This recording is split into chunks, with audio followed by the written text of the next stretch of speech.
तो आप सबको पता है कि हेरिडिटी एक ऐसा चैप्टर है जो is one of the most fascinating chapter in your 10th syllabus. आपके आने वाले बच्चों में क्या-क्या डिजीजेज़ होने वाली है, उनका आँख का कलर क्या, उनका बाल का कलर क्या होगा, उनका बॉडी टाइप क्या होगा, उनका हेयर का टेक्सचर क्या होगा, आपके दादा को क्या था, आपके परदादा को क्या था, आप सब कुछ जान सकते हो सिंपल एक पेडिग्री जो हम हेरिडिटी में करते हैं। कि आपका body is totally made up of 23 pairs of chromosome. पता है 23 क्रोमोसोम्स को पढ़ने के बाद उनका साइज कितना पड़ा? अगर 23 क्रोमोसोम्स को अगर हम एक लाइन में बिछा दें ना, तो हमारे अर्थ का वो मल्टीपल चक्कर मार लेंगे। सो हेलो बच्चों, कैसे हैं आप सब? ओके, सो इस लेक्चर में हम देखने जाने वाले हैं सारे के सारे important topics about chapter heredity. तो आप सबको पता है कि हेरिडिटी एक ऐसा चैप्टर है जो is one of the most fascinating chapter in your 10th syllabus. क्योंकि याद रखना बच्चों, हेरिडिटी की मदद से अगर आप एक बार क्रॉसेस करना सीख ले, मोनोहाइब्रिड डाईहाइब्रिड क्रॉसेस करना सीख ले, आप हेरिडिटी का चार्ट बनाना सीख ले, पेडिग्री चार्ट बनाना सीख ले, तो याद रखना it will give you as super power. ये सुपर पावर कौन सी है? तो आप बता सकते हो कि आपके आने वाले बच्चे का जेंडर क्या होगा, आपके आने वाले बच्चों में क्या क्या डिजीजेस होने वाली है, उनका आंख का कलर क्या, उनका बाल का कलर क्या होगा, उनका बॉडी टाइप क्या होगा, उनका हेयर का टेक्सचर क्या होगा, आपके दादा को क्या था, आपके परदादा को क्या था, आप सब कुछ जान सकते हो सिंपल एक पेडिग्री जो हम हेरिडिटी में करते हैं। ठीक है, सो इस चैप्टर को बड़े ध्यान से सुनिएगा क्योंकि ये chapter is one of the best chapters in your syllabus. तो सबसे पहले इस चैप्टर को स्टार्ट करने से पहले मोनोहाइब्रिड और डाईहाइब्रिड जो इस चैप्टर की one of the important topic है, उसे जानने से पहले हम कुछ बेसिक टर्म्स को सीख लेंगे जिसे हम कहेंगे। सबसे पहला टर्म जिसे हम कहते हैं क्रोमोसोम। सो बच्चे, what is chromosome? Chromosomes are basically the functional unit of your cell, of your DNA. ठीक है, तो याद रखना क्रोमोसोम जो होते हैं ना, आपके डीएनए भर भर के सारे क्रोमोसोम से बैठे हैं क्योंकि आपका body is totally made up of 23 pairs of chromosome. तो एक ह्यूमन सेल में 23 पेयर्स ऑफ क्रोमोसोम्स होते हैं। इस 23 पेयर्स ऑफ क्रोमोसोम्स में याद रखना 22 पेयर्स को हम क्या कहते हैं? ऑटोसोम्स, जो कि हमारा बॉडी का हाइट, वेट, टेक्सचर सब कुछ डिफाइन करता है। और याद रखना जो लास्ट का एक पेयर ऑफ क्रोमोसोम है ना, ये हम कहते हैं सेक्स लिंक क्रोमोसोम। तो सेक्स लिंक क्रोमोसोम मतलब याद रखना जो लास्ट का 23rd क्रोमोसोम है ना, तो बच्चों ये 23rd क्रोमोसोम हमारा मेल या फीमेल होना को डिटरमाइन करेगा। एक्स एक्स है तो फीमेल, एक्स वाई है तो मेल। तो ये आप जान सकते हैं सिर्फ और सिर्फ last pair 23rd pair of chromosome में। अब याद रखना बच्चों, ये चैप्टर इतना ज्यादा फैसिनेटिंग है ना कि आप सोच भी नहीं सकते। जैसे कि फॉर एग्जांपल हमारे पास में वर्ल्ड का पूरा ह्यूमन हिस्ट्री का सबसे बिगेस्ट मैसिव प्रोजेक्ट था जिसे हम कहते हैं ह्यूमन जीनोम प्रोजेक्ट, जिसमें इंसान लोगों ने सारे के सारे ह्यूमन सेल्स को पढ़ने के बारे में सोच लिया था, सारे क्रोमोसोम्स को पढ़ने के बारे में सोचा था। और आपको पता है इस प्रोजेक्ट का रिजल्ट क्या मिला? इस प्रोजेक्ट में इंसानों ने, बहुत सारे कंट्री ने मिलके मोर देन $1 ट्रिलियन का बजट लगाया था और पैसे लगाए थे। और रिजल्ट्स में क्या मिला? रिजल्ट्स में हमने पूरे के पूरे 23 पेयर्स नहीं, बस 23 क्रोमोसोम्स को पढ़ा। और पता है 23 क्रोमोसोम्स को पढ़ने के बाद उनका साइज कितना पड़ा? अगर 23 क्रोमोसोम्स को अगर हम एक लाइन में बिछा दें ना, तो हमारे अर्थ का वो मल्टीपल चक्कर मार लेंगे। इतने सारे क्रोमोसोम्स। और याद रखना इसी क्रोमोसोम्स को अगर हम एक लाइब्रेरी में, एक किताब में लगाने की कोशिश कर लेंगे, तो याद रखना हमारे पास में हो जाएंगे 3500 किताब।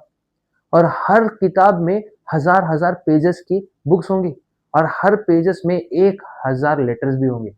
तो सोचिए कितना बड़ा है हमारा एक सिंगल सेल का आधा डीएनए। तो समझ आ गया बेटो, क्रोमोसोम्स यहाँ से। तो क्रोमोसोम्स के अंदर में होते हैं जीन, जो हमारे डीएनए जीन। तो जीन हमारे, it is a group of character जो हमारे क्रोमोसोम्स में होते हैं। और इसी जीन्स में मिलते हैं हमारे पास characters, because it's a group of characters. और हर कैरेक्टर्स में होते हैं ट्रेड्स। जैसे क्या करना, कैरेक्टर एक हो गए हाइट, हाइट एक कैरेक्टर है। ठीक है, इस कैरेक्टर में दो ट्रेट होंगे, एक होगा टॉल, एक होगा डॉर्फ। ठीक है, और हर ट्रेट में दो अलील्स भी होंगे, जैसे कि टॉल के अलील कैपिटल टी या कैपिटल टी स्मॉल टी, और वही जगह डॉर्फ के अलील हो गए स्मॉल टी। ठीक है, सो हर जगह में इन बेसिक कैरेक्टर्स, ये इन बेसिक टर्म्स को भूलना मत। ओके, तो चलिए अब हम स्टार्ट करते हैं बिना देरी करे मोनोहाइब्रिड क्रॉस में। याद रखना बच्चों, ये ऐसा पढ़ाऊंगा कि आप 3 मिनट के अंदर अंदर मोनोहाइब्रिड क्रॉस के सारे क्वेश्चंस को इजीली अटेम्प्ट कर सकोगे। तो सबसे पहला मोनोहाइब्रिड क्रॉस, नाम में जाते हैं मोनो। मोनो मतलब क्या होता है बच्चों? वन। हाइब्रिड का मतलब क्या होता है? मिक्सचर। जब हम कोई एक कैरेक्टर को मिक्स करते हैं तो हम इसे कहते हैं मोनोहाइब्रिड क्रॉस। देखो, जैसे कि सबसे पहला कैरेक्टर हो गया हमारा हाइट। तो हम जब मेंडल का सबसे famous experiment P plant experiment है, उससे सबसे पहला कैरेक्टर को ले लिया हाइट। एक हो गया टॉल, एक हो गया डॉर्फ। तो समझिए एक फीमेल प्लांट है जिसका हाइट ज्यादा है तो टॉल है, एक मेल प्लांट है जिसका हाइट कम है तो डॉर्फ है। सो इस मेल और फीमेल जब हमने क्रॉस करवाया तो capital T small T, capital T small T, capital T small T, capital T small T. अब इसे हम क्या कहेंगे बच्चों? इसे हम कहेंगे filial one generation.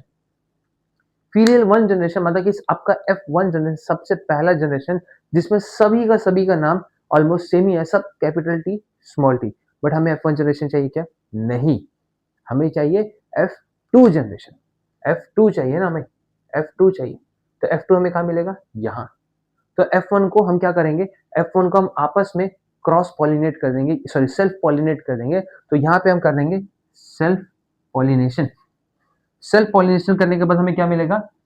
Capital T, capital T, capital T small T, small T capital T. But हम कैपिटल को पहले लिखेंगे। क्यों कैपिटल को पहले लिखेंगे? क्योंकि याद हमें capital is a dominant character जो अपने आप को शो करेगा, और small is a recessive character जो अपने आप को वहां पे शो नहीं करने वाले। ठीक है। और लास्ट हो गया स्मॉल टी, स्मॉल टी। तो इजीली हमने क्रॉस भी कर दिया। तो बच्चों आप जब स्कूल में करोगे ना, आपको कहेंगे कि एक डब्बे बनाओ पुनेट स्क्वायर, उसके अंदर में डालो और करो। It is time consuming and you peoples should be professional. अगर आप प्रोफेशनल बनना चाहते हो तो सबसे पहले प्रोफेशनल हरकतें सीखनी पड़ेगी ना। और ये सारी प्रोफेशनल की कुछ कुछ हरकतें हैं जो हम इजीली और एफिशिएंटली बहुत बढ़िया तरीके से रिजल्ट फाइंड कर सकते हैं। ठीक है। तो याद रखना बच्चों, अभी फिनोटाइप देखेंगे। पी से फिनो और पी से होता है फिजिकल कैरेक्टर। फिजिकल कैरेक्टर्स देखते हैं। अब इसमें से कौन कौन सा टॉल है देखते हैं। तो ये टॉल है, कैपिटल टी कैपिटल टॉल है। ये टॉल है, capital T small T tall है। ये टॉल है, capital T small T, obvious बात है टॉल है। ये टॉल है क्या? नहीं, ये टॉल नहीं। सो टॉल कितना हुआ? 3। शॉर्ट कितना हुआ? 1। सो 3:1 फिनोटाइपिक रेशियो। अब देखते हैं जीनोटाइपिक रेशियो। कैपिटल टी और कहीं रिपीट हुआ है क्या? नहीं, तो क्या बोलेंगे? 1। Capital T small T repeat हुआ है क्या? 1 2, 2 पर 1 तो हम कहेंगे 2। स्मॉल टी और रिपीट हुआ है क्या? नहीं, तो हम क्या कहेंगे? 1। तो यहाँ पे हम कहेंगे 1। सो जीनोटाइपिक रेशियो क्या गया? 1:2, 2:1। Easily complete. ठीक है। तो हम यही जगह में आराम से आप 3 मार्क्स का क्वेश्चन स्कोर कर दे। ठीक है। अब उसी तरह हम कहेंगे डाई हाइब्रिड क्रॉस में। तो चलिए फटाक से डाई हाइब्रिड क्रॉस देखते हैं। अब डाई नाम में लिखा है डाई, डाई मतलब होता है 2, हाइब्रिड मतलब होता है मिक्सचर। और जब हम दो कैरेक्टर्स को मिक्स करते हैं साथ में, इसे हम कहते हैं डाई हाइब्रिड क्रॉस। जैसे कि मेंडल के पी प्लांट एक्सपेरिमेंट में 2 कैरेक्टर था, एक था हाइट और एक था हमारा शेप ऑफ द सीड। तो हाइट था टॉल जो डोमिनेंट था, फिर था डॉर्फ जो रेसेसिव है, और राउंड हमारा डोमिनेंट शेप है और रिंकल हमारा रेसेसिव शेप है। तो याद रखना, हम सबसे इजी तरीका में क्या करेंगे? हम इस टॉल और इस राउंड दोनों डोमिनेंट कैरेक्टर को साथ में लिख देंगे। मतलब capital T capital T, capital R capital R. और उसी तरह इस दोनों रेसेसिव कैरेक्टर्स को हम साथ में लिख देंगे, small T small T, small R small R. Simple. तो अब हम इन दोनों में क्रॉस करवाएंगे, जिसे हमें F1 जनरेशन तो चाहिए ना। तो F1 जनरेशन में क्रॉस करवाना सर यहाँ तो 4 कैरेक्टर से मुश्किल होगी करने। कोई मुश्किल नहीं है, ट्रिक्स। अब इसमें ट्रिक्स क्या निकालेंगे बेटा? इस 4 में से 2 कैपिटल टी में से हम क्या करेंगे? एक कैपिटल टी को नीचे कर देंगे, और इस 2 स्मॉल में से एक स्मॉल टी को यहां कर देंगे। इस 2 आर में से एक आर को नीचे कर देंगे, और इस 2 आर में से एक आर को नीचे कर देंगे। तो ये बन गया आपका F1 generation. Capital T small T, capital R small R. Simple, easy trick. अब यहाँ पे हमें F1 चाहिए क्या? नहीं, हमें क्या चाहिए? F2 चाहिए होता है हमेशा। तो अब हम जाएंगे F2 जनरेशन। अब F2 करने के लिए हमने क्या किया था यहाँ पे? Self pollination. तो हम यहाँ में भी क्या करवाएंगे? Self pollination. तो हम ये सेम चीज से वापस से मल्टीप्लाई कर लेंगे। सर हम वापस कैसे करेंगे? ये तो वापस से 4 4 आ गया, मुश्किल है। तो वापस से क्या करेंगे? ट्रिक। अब इस ट्रिक में हम क्या करेंगे? अब इस ट्रिक में हम इसे नहीं लेंगे, हम बस इसे ले लेंगे। तो हम क्या करेंगे? Capital T small T, capital R small R, हमने ले लिया। इस कैपिटल और इस स्मॉल को मल्टीप्लाई करो, capital T capital R. Capital और small, capital T small R, इस स्मॉल को इस कैपिटल से, small T capital R. Sir आपने स्मॉल क्यों पहले लिख दिया? क्योंकि याद रखना बच्चे दो अलग कैरेक्टर्स है ना, तो इसमें डोमिनेंट वाला रोल प्ले नहीं होगा, ठीक है। और नेक्स्ट आ गया स्मॉल टी स्मॉल आर। तो ये चार कैरेक्टर मिल गया आपको, ये चार कैरेक्टर मिल गया आपको।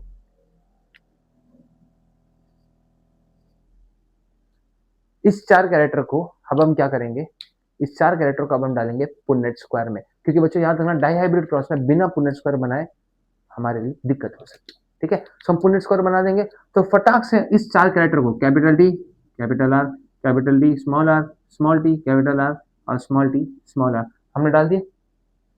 उसी तरह सेम कैरेक्टर्स को हमने यहाँ डाला, same capital T capital R, capital T capital R, capital T small R, capital T small R, small T capital R, small T capital R, small T small R, small T small R. So याद रखना हमें total कितना outcomes मिलेगा। सो याद रखना बच्चों यहाँ में कितने कैरेक्टर है, 1 2 3 4, सो 4 1 2 3 4 4, सो 4 इंटू 4 बच्चों कितना होता है 16। सो हमारा टोटल आउटलेट कितना होगा, 16 कैरेक्टर्स होगा हमारे पास। तो 16 कैरेक्टर्स आपके पास में आना चाहिए। 16 कैरेक्टर आ गए, उसके बाद हमें क्या निकालना है, सिंपल से सर फिनोटाइप और जीनोटाइप। अब हम फिजिकल कैरेक्टर्स को देखेंगे, सर इतने सारे पेड़ हैं, फिजिकल कैरेक्टर्स कैसे निकालेंगे, ट्रिक्स। अब इसमें भी ट्रिक्स क्या है मैं वो भी बता देता हूँ। बेटा यहाँ देखो, यहाँ पे हमारा फिनोटाइपिक रेशियो क्या आया था मोनोहाइब्रिड में, 3:1 आया था। मोनोहाइब्रिड में फिनोटाइपिक रेशियो था 3:1। वो मोनो है ना, हमारे पास क्या है डाई, तो इसे एक और बार लिख लो, 3:1 इंटू 3:1 क्या हो जाएगा, 3 3 जा 9, 3 1 जा 3, 1 3 जा 3, 1 1 जा 1। सो 9:3:3:1 सिंपल। मोनोहाइब्रिड का रेशियो को लेके डाईहाइब्रिड का फिनोटाइप निकल गया। अब उसी तरह हम क्या करेंगे, मोनोहाइब्रिड का जीनोटाइपिक रेशियो लेके डाईहाइब्रिड का जीनोटाइपिक भी निकाल लेंगे। अब मोनोहाइब्रिड का जीनोटाइपिक रेशियो क्या था 1:2:1, उसे सेम नंबर से वापस से मल्टीप्लाई कर लो 1:2:1। सो 1 1 जा 1, 1 2 जा 2, 1 1 जा 1, 2 1 जा 2, 2 2 जा 4, 2 1 जा 2, 1 1 जा 1, 1 2 जा 2, 1 1 जा 1 हो गया। सो जीनोटाइपिक रेशियो क्या आ गया 1:2:1:2:4:2:1:2:1 खत्म। आपका 5 मार्क्स का इंपॉर्टेंट क्वेश्चन इतनी इजी ट्रिक से 3 मिनट के अंदर अंदर ही खत्म हो जाएगा। तो यहां से इजी वे में आप हेरिडिटी में स्कोर कर सकते हो। तो याद रखना बच्चों, ये one of the easiest area है आपको बोर्ड्स में स्कोर करने के लिए। तो बराबर से इस रूल्स को फॉलो कीजिए, इस ट्रिक्स को फॉलो कीजिए और अपने बोर्ड एग्जाम्स में स्कोर करके लिए। और इसके बाद में बच्चों आपको जितना भी डाउट्स होगा, जो भी डाउट्स होगा, प्लीज कमेंट सेक्शन में डाल देना, ताकि नेक्स्ट क्लास आपकी डाउट्स के ऊपर होगी। Okay, bye.